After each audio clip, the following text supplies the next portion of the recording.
আজকে আমরা আলোচনা করব স্ট্যান্ডার্ড ডোজি নিয়ে। স্ট্যান্ডার্ড ডোজি কি? যেখানে যেখানে ওপেন সেটাই close, open equal to close, এবং এই যে মাথা, এই যে দুটো মাথা রয়েছে দুটোই প্রায় সমান, মানে মাথাটা এবং ল্যাজটা প্রায় সমান। অর্থাৎ এটাকে কি বোঝায়? যে মার্কেট এখানে শুরু হয়েছিল এই জায়গায়, উপরের দিকে গেছে, নিচের দিকে গেছে, এখানেই ক্লোজ।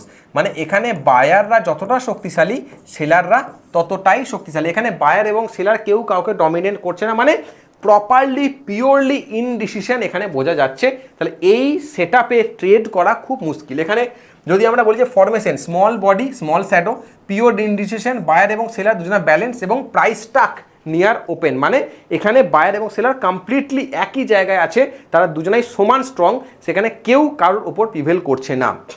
আচ্ছা, এখানে সাইকোলজি বলতে হয় নো ডমিনেন্স মার্কেট প্রেসার, মানে কোনো পুরো ইনডিসিশন, কোনো কিচ্ছু বলা যাবে না।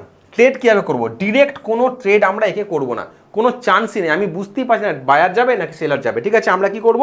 Wait for breakout. ব্রেকআউট বা এটাকে বলা যায় যে নেক্সট ক্যান্ডেল, এর পরের ক্যান্ডেল কোন দিকে যাবে সেটা থেকে আমরা বুঝতে পারি যে এরপরে কি হতে যাচ্ছে। ন্যাচারালি যখন ডোজি ক্যান্ডেল তৈরি হয়, একটা ট্রেন্ডের পর তো ডোজি ক্যান্ডেল তৈরি হয়, তো ট্রেন্ডের পরে যখন ডোজি ক্যান্ডেল তৈরি হয়, মনে করা হয় যে ডোজি ক্যান্ডেল যখন তৈরি হচ্ছে এখানে ট্রেন্ড রিভার্স হওয়ার সম্ভাবনা কিছুটা হলেও আছে। এবার ডিপেন্ড করছে কোন ধরনের ডোজি।